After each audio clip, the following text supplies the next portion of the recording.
परम पूज्य आचार्य श्री विशुद्ध सागर जी के चरणों में त्रिवार नमोस्तु।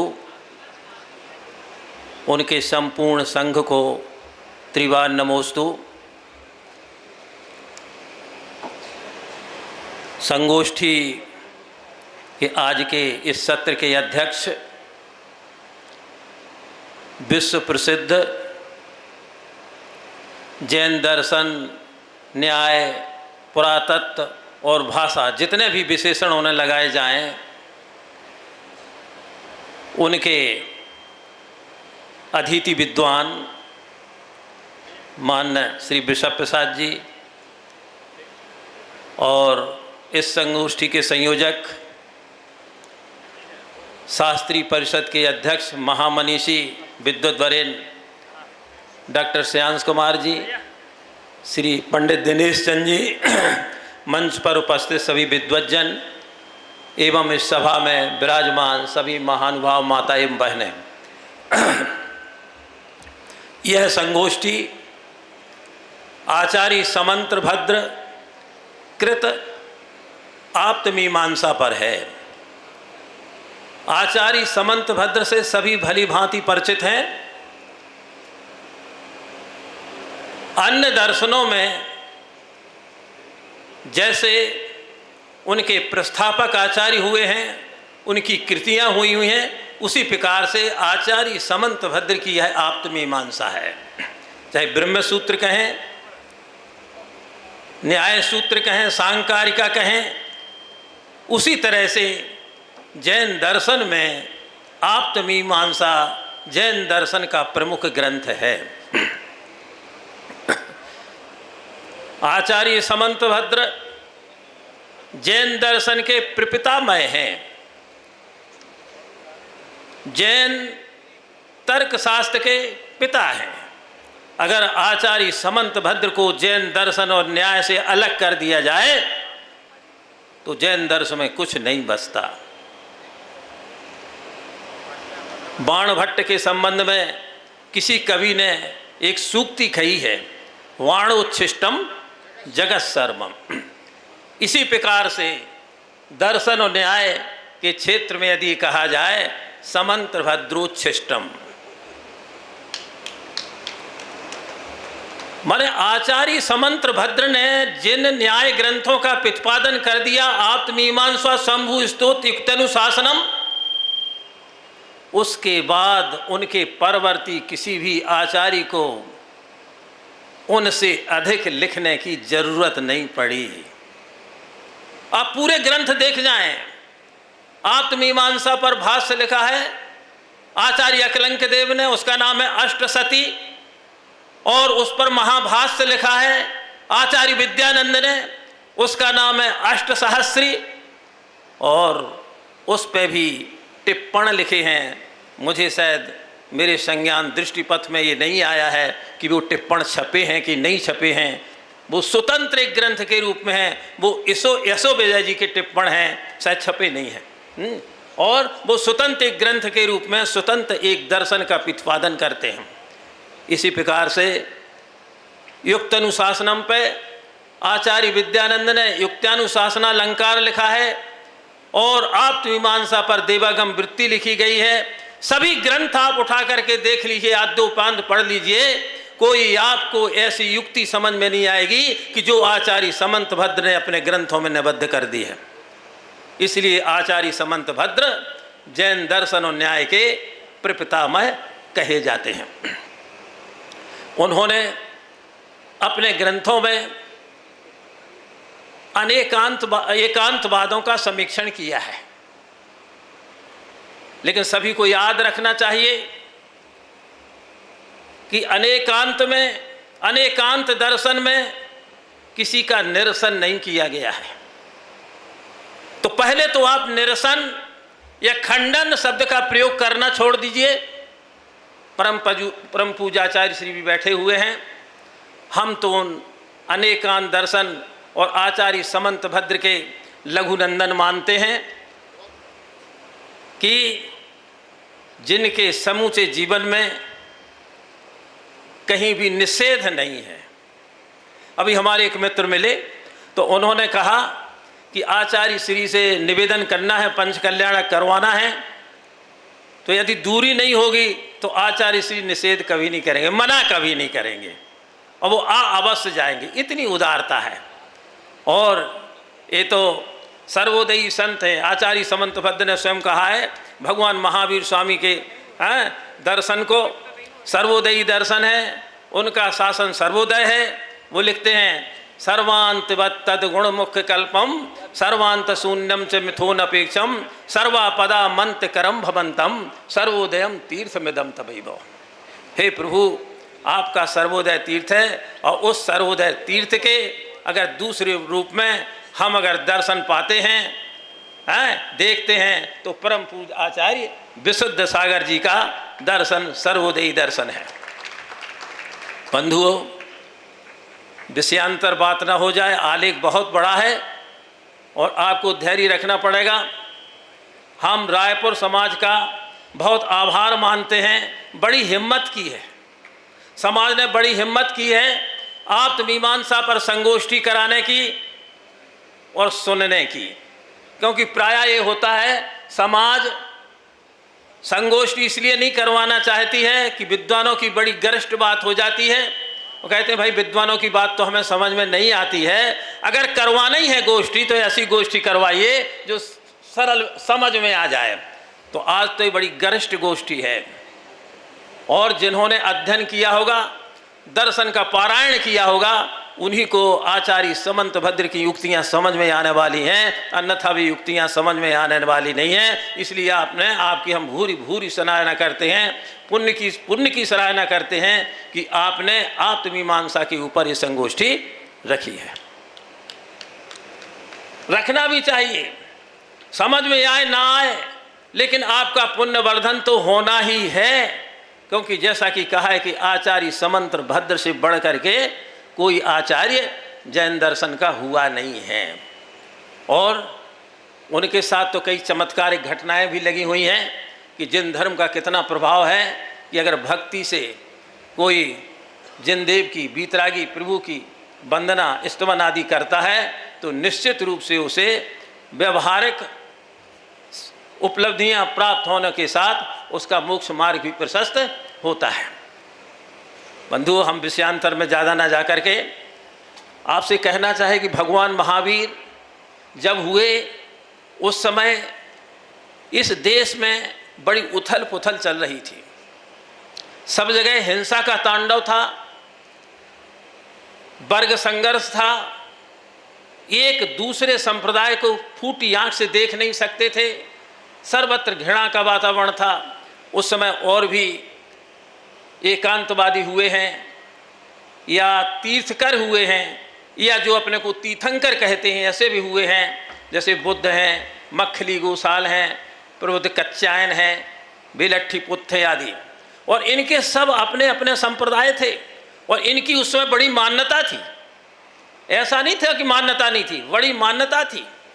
लेकिन भगवान महावीर ने बड़ी गंभीरता से विचार किया कि इनके मतवादों में पढ़ करके सामान्य जनता दिग्भ्रमित हो रही है, इससे इसका कल्याण नहीं होने वाला है, ना तो व्यवहारिक जीवन में कल्याण होने वाला है और ना ही पारमार्थिक दृष्टि से इनका कल्याण प्रशस्त होने वाला है।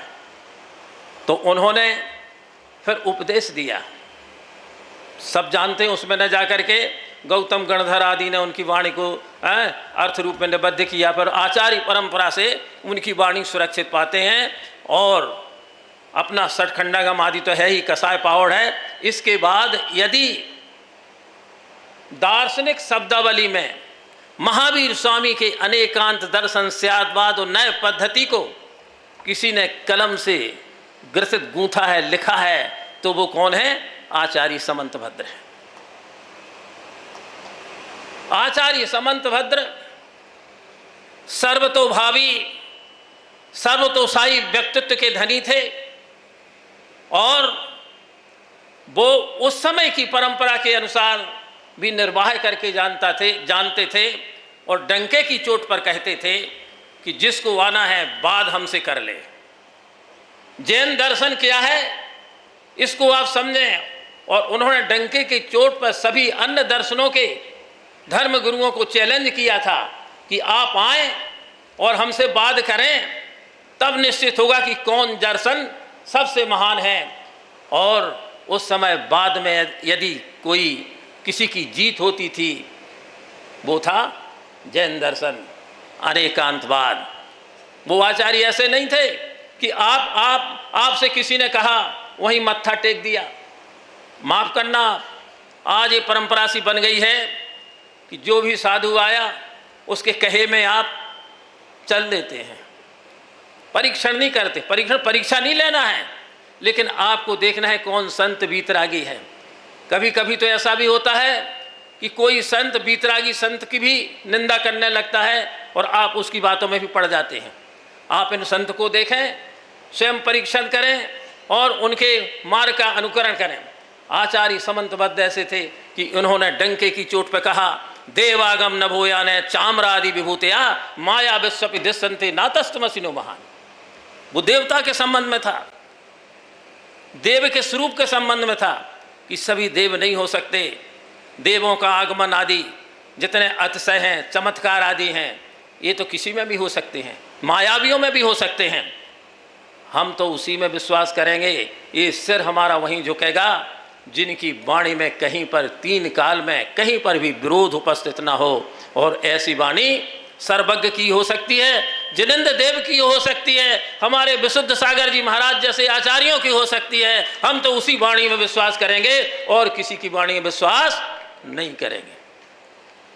हमें संकेत मिल रहा है कि विषय छोड़ रहे हो, व्याख्यान दे रहे हो, उसी का अंश है। तो महावीर स्वामी के पश्चात विभिन्न आचार्यों से होते हुए जब दार्शनिक युग में उथल पुथल चलने लगी, सभी कहने लगे कि हमारा मत सही है, कोई कहने लगा हमारा मत सही है। इस प्रकार से विभिन्न प्रकार से एकांतवादी उस समय उपस्थित थे, सद्वाद, असद्वाद, शाश्वतवाद। तो उस समय आचार्य समंतबद्ध हुए और उन्होंने कहा, एक एक एकांतवाद को लेकर के उन्होंने अपनी समीक्षा प्रस्तुत की। यहाँ विशेष रूप से ये ध्यान देने की चीज़ है कि आचार्य समंतबद्ध ने किसी भी दार्शनिक संप्रदाय के प्रणेता का नाम नहीं लिया। पूरे ग्रंथों को उठा करके देख लीजिए, चाहे युक्त्यनुशासनम हो, चाहे शंभु स्तोत्रम हो, स्तुति विद्या हो, रत्नकर्ण श्रावकाचार हो, और आत्ममीमांसा तो है ही दर्शन का प्रमुख ग्रंथ। उसमें कहीं भी किसी दार्शनिक संप्रदाय के प्रणेता का नाम नहीं लिया है। क्योंकि जो जैनेतर विद्वान हैं वो प्रायः इस बात पर जोर दे करके विचार करते हैं कि आचार्य समंतभद्र ने धर्म कीर्ति का खंडन किया है या वसुबंधु का खंडन किया है, इस तरह से। और उनकी पूर्व नियोजित धारणा ये रहती है कि समंतभद्र के परवर्ती आचार्यों का नाम लेकर के यदि ये बात कह दिया जाए कि आचार्य समंतभद्र ने इसका खंडन किया है, तो आचार्य समंतभद्र उन आचार्यों से परवर्ती सिद्ध हो जाएंगे। ऐसी यह योजना जैनेतर दार्शनिकों में व्याप्त रही है। तो आचार्य समंतभद्र ने किसी भी दार्शनिक संप्रदाय का नाम नहीं लिया है और न दार्शनिक संप्रदाय के प्रणेता का नाम नहीं लिया। दोनों चीज हैं डॉक्टर साहब, दोनों चीज हैं। ना तो दार्शनिक प्रणेता का नाम लिया है और ना ही दार्शनिक संप्रदाय का नाम लिया है। वो उस समय की ऐसी धारा थी। उन्होंने तो 40 एकांतवादों का नाम उल्लेख करके, जैसे मेरा टॉपिक है अद्वैतैकांत, द्वैतैकांत, दोनों मिला करके द्वैतैकांत, अवाच्यतैकांत, ये 4 दृष्टियां बनाई। और ऐसे एकांतवादों की 4 दृष्टियां बना करके 40 एकांतवादों का खंडन किया है। और उन एकांतवादों के अंतर्गत किसी भी दार्शनिक संप्रदाय का समाहार हो जाए तो उसका भी समाहार हो जाता है, लेकिन किसी संप्रदाय का नाम लेकर के या दार्शनिक संप्रदाय का नाम लेकर के खंडन नहीं किया है। खंडन शब्द हमें उपयोग नहीं करना चाहिए, गलत कह रहे हैं। समाधान दिया है, समाधान दी है, व्यवस्था दी है। सर्वत्र देख लीजिए खंडन जैसी बात। महाराज जी, मैं इसी ग्रंथ का जब लेखालेख तैयार कर रहा था तो आचार्य अकलंक देवकृत सापेक्ष की परिभाषा मिली। सापेक्ष की, निरपेक्ष और सापेक्ष की, हम तो चौंक गए। उन्होंने लिखा है उदासीनता। सापेक्ष की परिभाषा आचार्य अकलंक देव ने उदासीनता दिया है। भाई उदासीन हो जाओ, ये नहीं है कि अन्य दृष्टियों का भी सापेक्ष दृष्टि से स्वीकार करो, ऐसी परिभाषा नहीं दी। परिभाषा दी कि अन्य पक्षों से उदासीन होना। तो 40 एकांतवादों की आचार्य समंतभद्र ने, इनको हम 4 रूपों में वर्गीकृत कर सकते हैं। सांख्यिक, जैसे अद्वैतीकांत है, इस सांख्यिक एकांतवाद में आ जाएगा। कालिक एकांतवाद, दैसिक एकांतवाद और काल दैसिक एकांतवाद, ऐसे 4 एकांतवादों में वर्गीकरण करके चारों को हम विभक्त कर सकते हैं। और इनके अंतर्गत जितने संप्रदाय हैं एकांतवादी, उनके मत हैं, उनका समाहार इसमें हो जाता है। और उनको कैसे सम्यक बनाया जाए, समीचीन बनाया जाए, उन एकांतवादों की कैसे व्यवस्था हो सकती है, वे कैसे व्यवस्थित हो सकते हैं, इसका समाधान आचार्य समंतभद्र ने दिया है। और उनकी दृष्टि के मूल में अनेकांतवाद, स्यादवाद और नई दृष्टि रही है। अब हम ये जो 40 एकांतवाद हैं उसमें कालिक और देशिक के आदि के रूप में तो 4 वर्गीकरण के रूप में हम देख ही सकते हैं। 4 दूसरे रूप से वर्गीकरण के रूप में देख सकते हैं। उनकी दृष्टि को एक सामान्य गामिनी दृष्टि, विशेष गामिनी दृष्टि और दोनों को मिला करके उभय रूप दृष्टि। और कभी ऐसी दृष्टि भी होती है ना तो सामान्य रूप से प्रतिपादित कर सकते हो, ना विशेष रूप में प्रतिपादन कर सकते हो, ना उभय रूप में। जो अवाच्य है उसको हम क्या कह सकते हैं? आचार्य समंतभद्र के ही शब्द हैं, अनुभय रूप। उभय नहीं, सामान्य, विशेष, उभय और चौथी अनुभय। तो इस प्रकार से आचार्य समंतभद्र ने एकांतवादों का समीक्षण किया है। जैन दर्शन में आपेक्षिक दृष्टि स्वीकार रही है और जहाँ स्वीकार है वहाँ अस्वीकार करने का प्रश्न उपस्थित नहीं होता। जो स्वीकार कर रहा हो वहाँ अस्वीकार करने का प्रश्न उपस्थित नहीं होता। जरा और गहराई से आप सोचिए, अगर आपने अस्वीकार कर दिया तो जिसको अस्वीकार, व्यवहारिक दृष्टि से देखिए, जहां जिसको आपने अस्वीकार कर दिया या जिसके मत को अस्वीकार कर दिया, उसे कैसा लगेगा? उसके मन में कोई भाव उत्पन्न होगा? फिर वहां जैन दृष्टि क्या कहेगी? नहीं। तो उन्होंने अस्वीकार करने का भी प्रश्न उपस्थित नहीं होता है जहां स्वीकार है। जैनाचार्यों ने सर्वत्र समाधान की व्यवस्था दी है, जिन्हें हम वैचारिक और सैद्धांतिक मतभेदों की संज्ञा से अपेक्षित करते हैं। वे स्वाभाविक प्रवृत्तियों के विरोध के कारण उत्पन्न होते हैं, जिससे तनाव भी उत्पन्न होता है, जो आचरण के स्तर पर विकृति के रूप में देखा जा सकता है। ये विकृतियां तभी दूर हो सकती हैं जब हम विरोधों का उचित समाधान प्रस्तुत कर लें। और विरोधों का उचित समाधान किसने प्रस्तुत किया है? आचार्य समंतभद्र ने। आप पढ़िए, ये संगोष्ठी इसलिए यहाँ की गई है कि आप जैन दर्शन को समझें कि वास्तव में जैन दर्शन क्या है। और जब आचार्य समंतभद्र को पढ़ेंगे तो आप देखेंगे कहीं विरोध नहीं है। जैन दर्शन के समस्त विरोधों का सटीक समाधान पदार्थ का अनंत धर्मात्मक यथार्थ स्वरूप समझकर दूसरे के साथ वैसा प्रस्तुतिकरण करें, वैसी वाणी का प्रयोग करें जिससे विरोध के लिए कोई स्थान ही ना रह जाए। और वह प्रयोग क्या है? स्यादवाद पद्धति, वचन पद्धति। माने आप वचन वर्गणा का कैसा प्रयोग करें जो स्यादवाद मूलक हो, स्याद पद से युक्त हो। स्यादवाद सभी दृष्टियों को स्वीकार करने पर बल देता है, उसके अनुसार स्वयं कोई भी दृष्टि पूर्ण नहीं है। दूसरे के मत को सम्मान देने से स्वयं मन में शांति उत्पन्न होती है और समाज में भी शांति की स्थापना होती है। दुनिया के दार्शनिक सिद्धांतों में स्यादवाद, उदारता और विनम्रता सिखाने का अद्भुत मूल मंत्र है। यह जैन साधकों की गंभीर साधना से प्रतिफलित हुआ है। अद्वैतवाद की समीक्षा में भी आचार्य समंतभद्र की यही महनीय भावना रही है। हम सीधे अब विषय पर जा रहे हैं।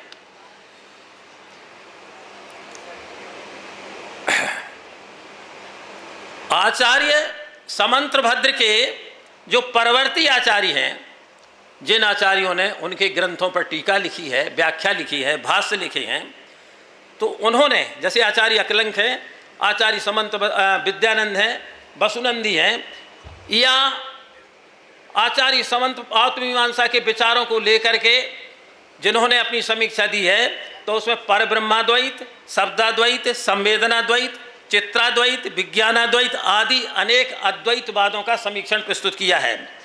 औपनिषदिक अवधारणाओं से विकसित हुए उपनिषद अद्वैत, शक्त्यद्वैत, गौड़पादी अद्वैत, विशिष्टाद्वैत, शुद्धाद्वैत आदि और भी वेदांत दर्शन से संबंधित अद्वैत विचारधाराएं।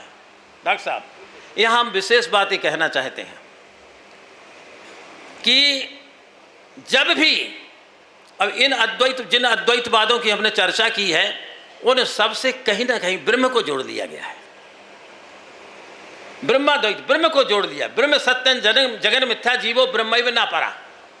और जो वेदांत दर्शन है वो आचार्य समंतभद्र के बाद विकसित हुआ है, जो पिस्थानत्रयी कहलाता है। ब्रह्मसूत्र, भगवद गीता, पिस्थानत्रयी, इसके आधार पर आचार्य शंकराचार्य ने वेदांत दर्शन की स्थापना की। और प्रायः जो समंतभद्र के परवर्ती आचार्य हैं और अन्य दर्शनों के जो आचार्य हैं, तो वेदांत दर्शन मतलब आचार्य शंकर के द्वारा बना, बादरायण को भी नहीं लेते हैं। ब्रह्मसूत्र जो बादरायण का है उनको, उसको भी नहीं लेते हैं। माने विकसित जो ब्रह्म का स्वरूप है शांकर वेदांत में, वेदांत के तो दो भाग हो गए, पूर्व मीमांसा, उत्तर मीमांसा। पूर्व मीमांसा में मीमांसक हो गए, उत्तर मीमांसा में वेदांत। जो वेदांत है आचार्य शंकर का, उसमें जो ब्रह्म का स्वरूप है, तो कभी ऐसा नहीं समझना चाहिए, या कहीं ऐसा लिखा भी आपको मिलता है कि ये आचार्य समंतबद्ध खंडन कर रहे हैं, उसको कभी स्वीकार न करें। क्योंकि आज शांकर वेदांत के पहले जो अद्वैतैकांत का समीक्षण प्रस्तुत किया गया है आचार्य समंतबद्ध के द्वारा, वो वेदांत दर्शन का नहीं है। वेदांत दर्शन के मुख्य प्रतिपादक ब्रह्म और माया है। उनके अनुसार पारमार्थिक दृष्टि से एकमात्र ब्रह्म की ही सत्ता स्वीकार की गई है। अभी हुआ नहीं, अभी तो है 5-10 मिनट दो, क्योंकि कम ही विद्वान आप लोगों ने बुलाए हैं, और उस पर अगर मीमांसा नहीं होगी, समीक्षण नहीं होगा, तो आनंद नहीं आएगा। वेदांत दर्शन के मुख्य प्रतिपादक ब्रह्म और माया है। वो कहते हैं ब्रह्म सत्यम जगन मिथ्या जीवो ब्रह्मैव न परा। ब्रह्म के अलावा कुछ नहीं है। जो कुछ देख रहे हैं आप, सोफा पे बैठे हैं, कपड़े पहने हैं, जितना भी दुनिया में सब दिख रहा है, ये ब्रह्म के रूप है। अंत में तत्व ज्ञान, ब्रह्म ज्ञान हो जाने पर सब उसी में विलीन हो जाना है। उनके अनुसार पारमार्थिक दृष्टि से एकमात्र ब्रह्म की ही सत्ता स्वीकार की गई है। उसके अतिरिक्त समस्त प्रतीति माया या अविद्यात्मक है। क्या एक ही है आपका, इसलिए थोड़ा कर ले। नहीं तो बचा है बहुत, असली तो हुआ ही नहीं, थोड़ा संक्षेप कर दे रहे हैं।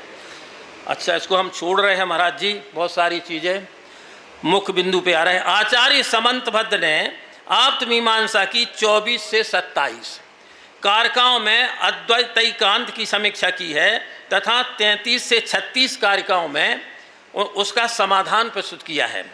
आत्ममीमांसा की इन कारिकाओं भाष्यकारों ने अपनी व्याख्याओं में अद्वैतैकांत के अंतर्गत अद्वैत वेदांत का समीक्षण प्रस्तुत किया है। आचार्य समंतभद्र ने लिखा है, अद्वैतैकांत पक्ष में प्रत्यक्ष दृष्टिगोचर हो। यहाँ हम एक विशेष बात कहते हैं कि अद्वैतैकांत में समीक्षण में उन्होंने ये कहा है कि अगर ये नहीं मानोगे तो आपको परेशानी उत्पन्न हो सकती है। तो उन्होंने समाधान बताया है कि भैया अगर इसको आपेक्षिक दृष्टि से स्वीकार कर लो तो आपके लिए कोई कठिनाई नहीं है। सामान्य रूप से जितने भी एकांत पक्ष हैं उन्होंने कुछ सामान्य युक्तियाँ दी हैं, जैसे क्रिया कारक नहीं बन सकता, विक्रिया नहीं बन सकती, अहेतुकत्व पृथक स्वभावा, अहेतुकत्व पृथक स्वभावा तस्मिन् क्रिया कारक विभ्रमा स्यात् आवाल सिद्धे विविधाद्र सिद्धे बाधांतरम किम तद सूयताम ते। माने युक्तानुशासन अलंकार उत्तानुशासन में भी यही युक्तियाँ दी हैं जो आत्ममीमांसा में दी गई हैं। तो वो लिखते हैं कि इसमें कारकों और क्रियाओं के भेद में विरोध आता है, क्योंकि ये वस्तु स्वयं अपने से उत्पन्न नहीं हो सकती। दूसरा तर्क दिया आत्ममीमांसा में, कर्मद्वैत, फलद्वैत, लोकद्वैत, विद्या अविद्या का द्वैत तथा बंध और मोक्ष का द्वैत, ये कोई भी द्वैत नहीं बन सकते। तीसरा हेतु ये दिया उन्होंने, युक्ति ये दी है कि अगर अद्वैतैकांत मानोगे तो हेतु के द्वारा अद्वैत की सिद्धि मानने पर हेतु और साध्य के सद्भाव में द्वैत की सिद्धि हो जाती है, तथा हेतु के बिना अद्वैत की सिद्धि मानने में वचन मात्र से द्वैत की सिद्धि का भी प्रसंग उपस्थित होता है। दोनों नहीं बन पाएंगे अगर आप ऐसा एकांत मानोगे। अच्छा बस ये तो बहुत है। डॉक्टर साहब गंभीर अध्येता हैं और विषय वस्तु का बहुत सटीक प्रवर्तन करते हैं। दे दीजिए, निष्कर्ष पढ़ दें, 4 लाइन है। निष्कर्ष है कि आत्ममीमांसा में किए गए अद्वैतैकांत के समीक्षण से सभी अद्वैतवादी दार्शनिक संप्रदायों का समीक्षण हो जाता है, परंतु इस स्तुति ग्रंथ में किसी भी दार्शनिक संप्रदाय का नाम लेकर समीक्षण नहीं किया गया है। ग्रंथ में कहीं पर भी भारतीय दार्शनिक सिद्धांतों की सर्वथा अस्वीकृति नहीं दिखाई देती, पितुत उस दार्शनिक संप्रदाय की निरपेक्ष एकांतिक मान्यता की सीमित सीमा में हानि लाभों की ओर ध्यान आकर्षित कर उसे व्यापक बनाने पर जोर दिया गया है। डॉक्टर साहब, हानि लाभ दिखाकर उसे व्यापक, इससे दार्शनिक संप्रदायों के समन्वय का द्वार खुलता है। यह कहना असंगत न होगा कि आचार्य समंतबद्ध के उत्तर काल में जैन दार्शनिकों को इस तरह के समीक्षण में शायद ही अन्य नवीन उक्तियों का समावेश करना पड़ा हो। अद्वैतैकांत के समीक्षण से यह स्पष्ट है कि अद्वैत के साथ द्वैत को मानना भी अपरिहार्य है, अन्यथा शुभ अशुभ पाप पुण्य सुख दुख आदि अवधारणाएं निरर्थक सिद्ध होंगी। आचार्य समंतबद्ध ने अद्वैतवाद की मीमांसा में जिन युक्तियों का आश्रय लेकर स्वपक्ष प्रस्तुत किया है वह जैन न्याय और भारतीय न्याय दर्शन के लिए अनुपम देन है। आपका बहुत बहुत आभार। पूज्य मुनि श्री प्रणोत सागर महाराज ने